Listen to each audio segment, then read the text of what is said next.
Hi, my name is Ajay Menon. I am a senior product designer crafting immersive experiences at Autodesk. I understand the pain of transitioning careers and also learning to design for a 3D environment with so much technical constraints.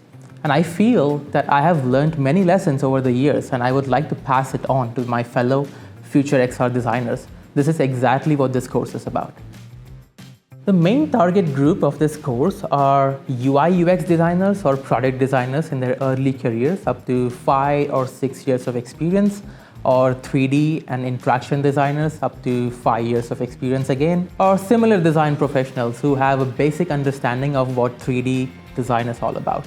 I will teach you to design intuitive spatial experiences by leveraging UX methodologies, interaction principles, and prioritizing user-centric navigation within the AR/VR environment. You will learn to optimize performance through techniques that balance visual quality and responsiveness in the virtual environment. You will learn to design with constraints, develop interactive prototypes, and employ rapid iteration to refine your AR/VR concepts. And finally, I will help you master immersive storytelling and leave you with my best tips to polish your XR portfolio.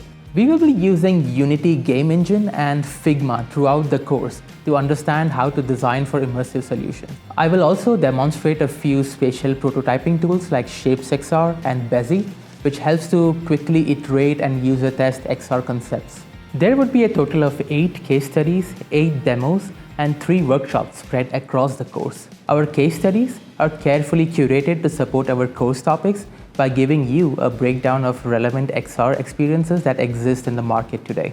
The final project in the course will challenge our students to design an immersive solution for the real-world problem. Students will have to conceptualize, design, and prototype their concept, and then finally present it along with a plan to validate their solutions with user testing. The end product would be a complete standalone project that they can showcase in their portfolios moving forward. I'm incredibly excited to be teaching this course. See you in class.